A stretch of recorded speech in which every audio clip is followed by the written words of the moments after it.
Real Virginia is produced by the Virginia Farm Bureau Federation. Become a Farm Bureau member today.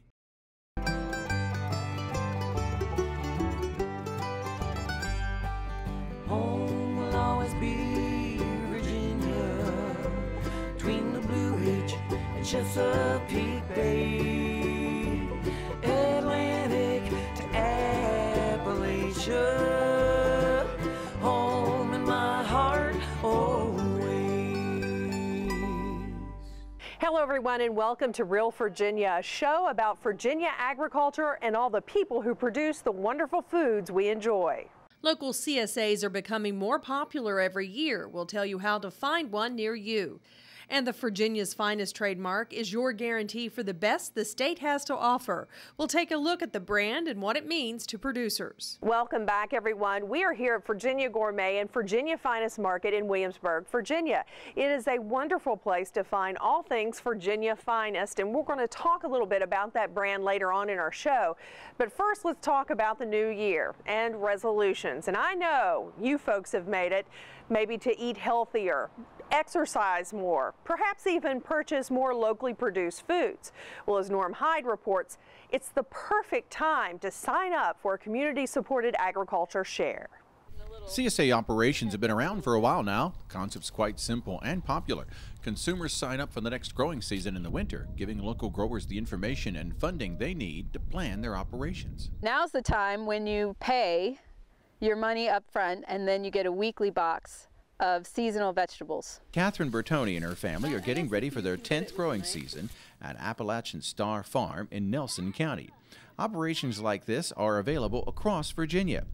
There are as many flavors of local foods as there are customers, and it's easier than ever to take delivery of their products. There's some other clubs where you can purchase online and they will usually deliver to various pickup locations where you go pick up your order. Anyone with computer access can find and join a local CSA, and Bertoni says they're more popular than ever. There are some farms who band together and do a group CSA where you can offer other products besides what you grow on your own farm.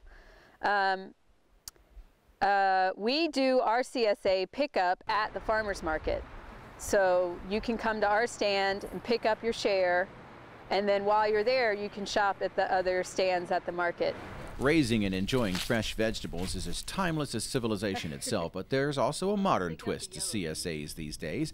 Bertoni and other growers have harvested the power of social media to make it easier for everyone to plan their meals and feel like they're part of the CSA community. We have a website, we have a Facebook page where we post pictures and updates about what's going to be at market or what's going to be in the CSA share. If you'd like to reconnect to the land and join a local CSA, check websites like localharvest.org, buylocalvirginia.org, virginiagrown.com, and virginiafarmbureau.org to find a farmer's market or CSA near you.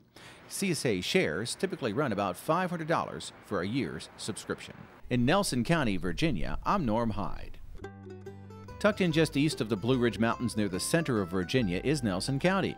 Farmers in this scenic area raise hay on more than 12,000 acres and have 12,500 head of cattle and calves.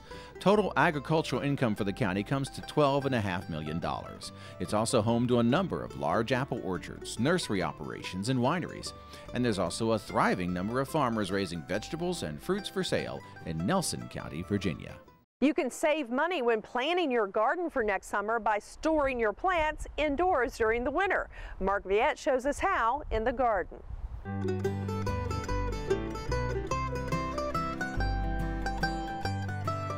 Many of our tropical plants won't survive our harsh winters outdoors, so we can go late in the season and dig these and save and store them during the winter months, so when you plant them next year, you start out with a much bigger plant. This here is a giant canna. As you can see, it's like 7 or 8 feet tall, and all you want to do late in the season is go ahead and dig it. It's not hard. Well, it might look hard. And usually what I do is just dig a part of the plant, not the whole plant, like this.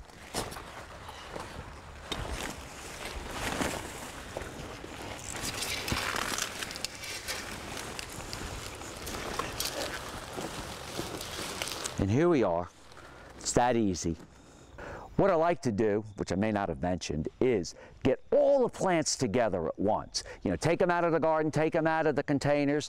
Like we dug this giant canna, this is really easy. All you have to do is come in and cut the stems to about 2 inches. You can put those in your compost pile, makes great compost. And then you can shake. And sometimes I'll trim off any really giant roots that I don't need. Now this can be packed and stored the way it is, but what I like to do is bring in a knife and just come in and cut it.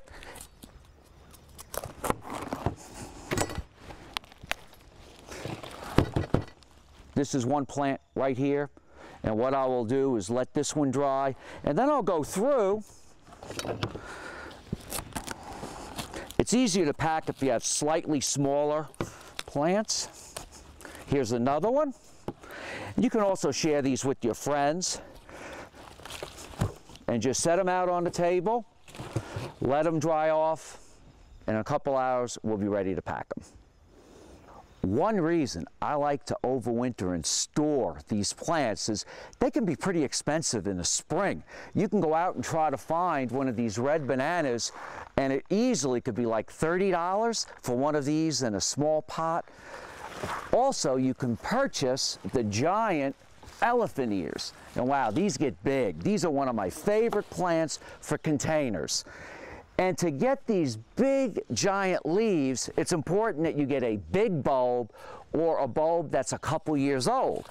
And they, again, could be $15 to $20 just buying these in the spring in the bulb section. So all I do is come in here with a knife. A meat cleaver really works well at the same time.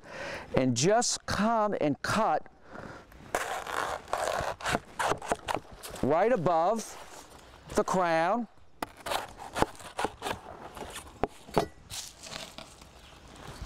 Pull these apart. And this is a colocasia, a beautiful plant that you can put in a garden or put in containers after the cold weather has passed during the winter months.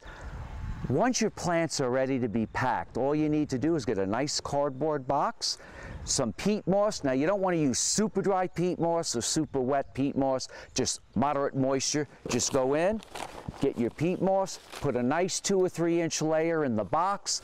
Then you take your plants and put a nice layer on top of the peat. Then you get more peat moss, 2 or 3 inches, and you put another layer. Then you put another layer of peat, so you just alternate till the box is filled. Once you've finished packing all your plants, all you have to do is seal the box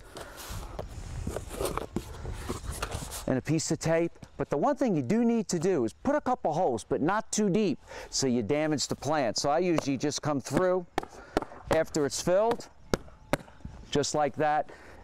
And you need to store it between 45 and 55 degrees. 50 degrees is great, a cool basement or a cool closet.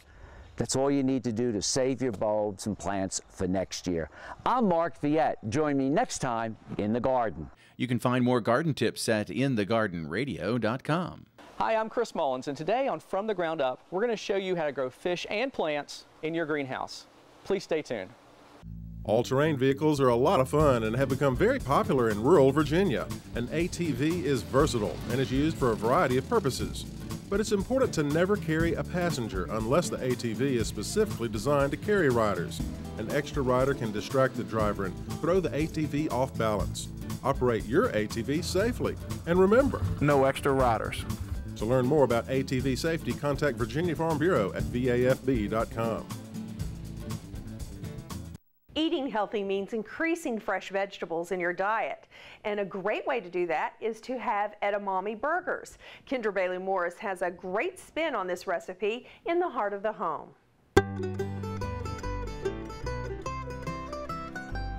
Hi, I'm Kendra Bailey Morris for Heart of the Home, and we're here in Sir Latab's kitchen in Richmond, Virginia. And today we're going to be working with edamame, Virginia edamame, which are soybeans. And we're going to make a Greek-style edamame and white bean burger topped with a homemade tzatziki sauce, if I can say that correctly. Tzatziki sauce, which is a yogurt and cucumber and garlic sauce. So this is a little twist on a typical veggie burger. This is not your average one. So we're going to start by, in our food processor, we're going to add some of the edamame.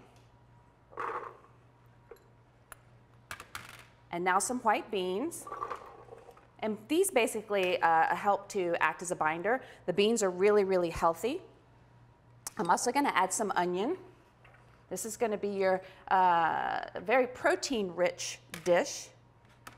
And I have some fresh herbs here I'm going to throw in. You could throw in any herbs that you happen to have in your garden. In this case, I've got some oregano, which is very typical in Greek cuisine, and also some basil. I'm just going to toss it in. You don't really need to chop it up too much. And also I've got some garlic, because you can't have Greek cooking without a good amount of garlic.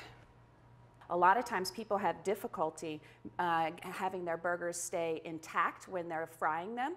And these are steel cut oats, and these are really, really great for helping hold your burger together and act as a binder. And my other binder I'm going to add in here are 2 egg whites. Now we're going to pulse this mixture together. And what you're looking for is a creamy consistency, but you also want some chunks in there from the beans, so there'll be a little bit of texture. And I'm just going to check this real quick. Periodically, as you're doing this, you'll want to scrape down the sides so everything blends evenly. And you can see that I'm starting to get a creamy bean-like consistency. At this point, I'm also going to add a little bit of salt, about a 1/4 teaspoon or so, or to taste, whatever you like, and some coarse black pepper. All right, that looks good. At this point, I'm just going to remove the blade and scrape the contents into a bowl.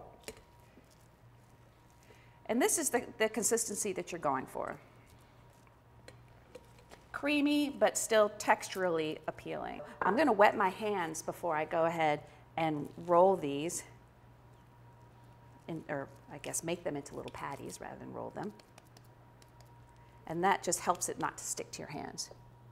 So I've got my burgers all nice and patted out, and what you're going to want to do now is you can cover them in plastic wrap and chill them for about 30 minutes. And this is a very important step that you don't want to overlook, because if you just take them while they're at room temperature and throw them into the pan, they're going to crumble and fall apart. So this really helps them to set up. So I'm going to go ahead and do that now, and we'll be right back. Here we have one of the chilled burgers, and you can see that it holds together really nicely. And what I'm going to do now is I'm just going to fry this in a medium-high pan with a little bit of olive oil. And while that's cooking, I'm going to make our tzatziki sauce. And what I have here is some Greek yogurt. This is fat-free Greek yogurt, and this actually makes it healthier. Again, in typical Greek culinary tradition, I'm going to put a good amount of garlic. And you're probably wondering why I'm holding a zester, and I really love to zest my garlic. It gives it an incredible aroma and flavor in your cooking, unlike minced, and you don't have little bits and pieces of it. So I'm just going to use a zester here for my garlic. I'm also going to add a little lemon juice. These are all, again, very traditional flavors in Greek cooking. About a teaspoon or so you can add as much as you like, depending. I'm also going to throw in some fresh mint. Give this a little stir. I've got a little bit of cumin. I'm going to throw that in there. And then here I have some cucumber that I have diced up. You can grate it, but one thing you want to make sure that you do is squeeze as much water out of it as possible, because that way you won't have a pool of water on top of your yogurt later on, especially if you do this overnight. This is a great dip, by the way, if you want to dip pita chips in it or fresh vegetables. It's really, really nice. We have some lovely extra virgin olive oil I'm going to pour in here.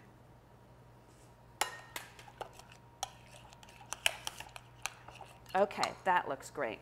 I'm going to continue frying my burger, and we'll be right back to assemble our final Greek burger.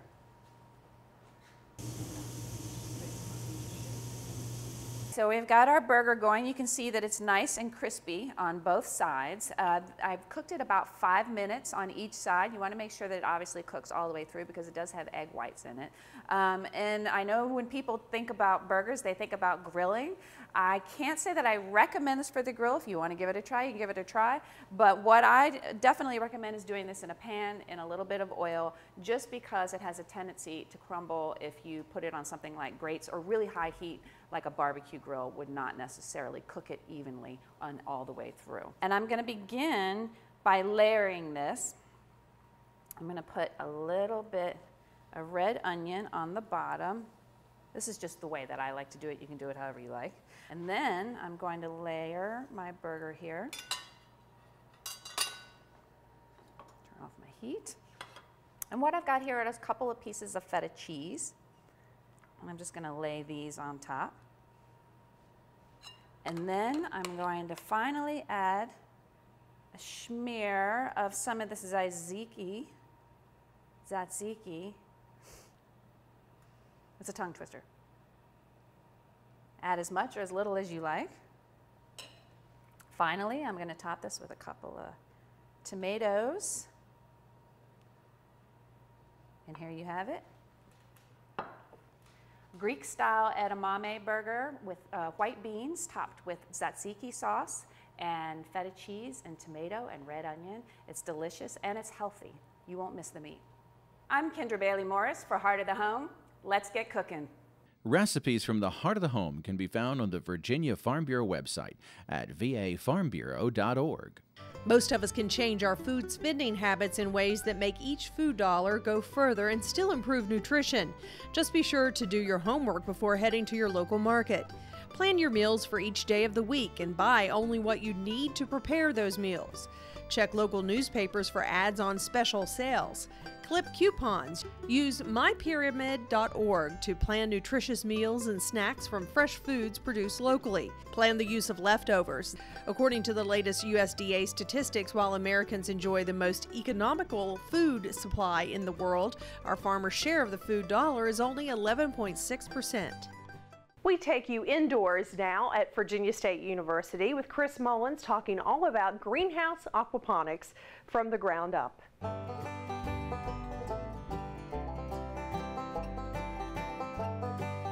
Hi, and welcome to From the Ground Up. I'm Chris Mullins, and today we're at Virginia State University's Randolph Farm in Petersburg, Virginia. Today we're going to be talking about aquaponics. And aquaponics is the combination of hydroponic plant production and raising fish indoors. Behind me you see lettuce growing in a hydroponic system. In this system, nutrient solution is pumped through the plants and they're fed that way. This is a pretty common production system for lettuce all around the United States and in the state of Virginia. And you can find this type of lettuce in your local grocery store. But the second part of this system is the fish culture, and we're going to see that next. The tanks that you see behind me are filled with fish, and the wastewater from this system is used to feed the lettuce. This is what's pumped over through that system. The fish that are in this particular tank are tilapia. As you can see here, they're a great fish, and they're also a great fish for aquaculture. They're easy to grow, and they respond very well to these type of systems. Consumers also love the taste of tilapia. And this might seem like a system altogether that only large growers can do, but this is something that the home or hobby grower can do also. Why don't we look now at some hobby systems that you might be able to try at home. This is an example of a home or a hobby type unit.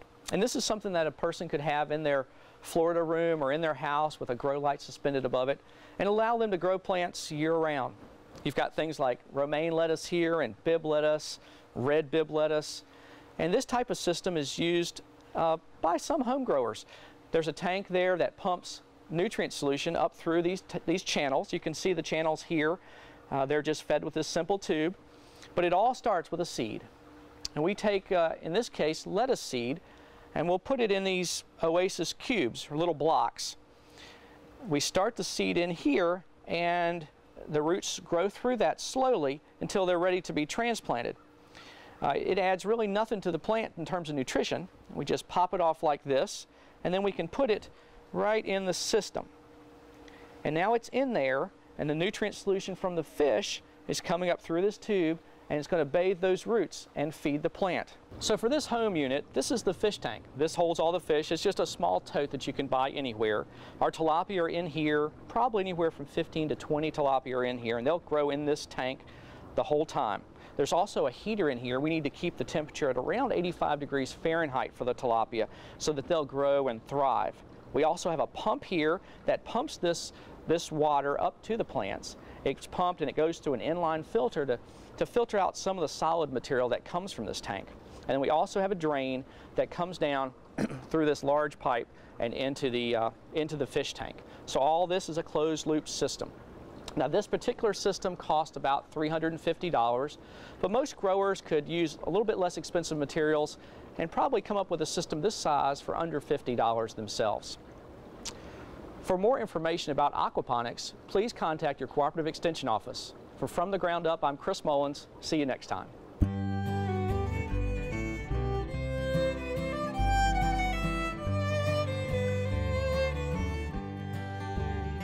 Did you know when you see this seal on a product in Virginia, you're guaranteed the best the state has to offer? This is the Virginia Finest brand, and in fact, this program has been going on for 24 years and continues to promote agriculture and all the specialty products our state has. You might see the blue check mark on a jar of honey, on the side of a ham, or even on your favorite bottle of wine. The Virginia Finest trademark program began in 1989 as the Virginia Department of Agriculture and Consumer Services Premier Quality Standards program. Since then, it has grown to endorse more than 1,000 agricultural, food, and beverage companies in the Commonwealth. We really do have a diverse portfolio of products that are available, but also with the diversity, we've got a number of very high-quality producers that are winning awards on the national and international stage. Earning a Virginia Finest designation takes time and attention to detail.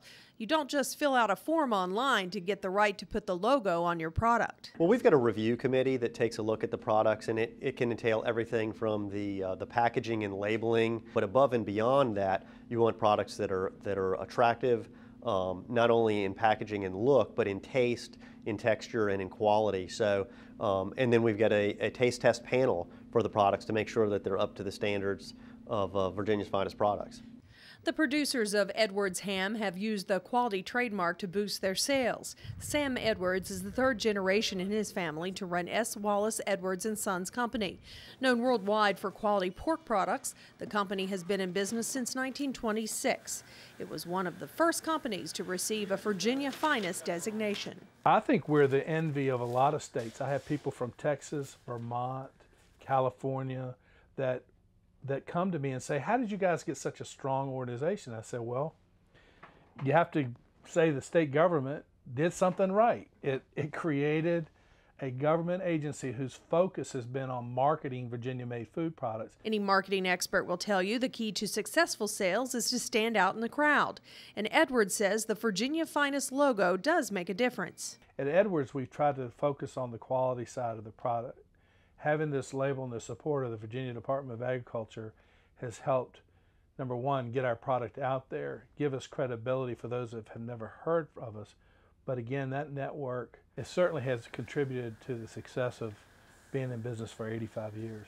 To find everything from biscotti to tofu, go to the Virginia Finest website at vafinest.com. We're so glad you could celebrate the bounty Virginia has to offer with us. Whether it's in your home, your landscape, or your garden, we are proud to say this is real Virginia. So for everyone from the Virginia Farm Bureau, thanks for watching. Make it a good month.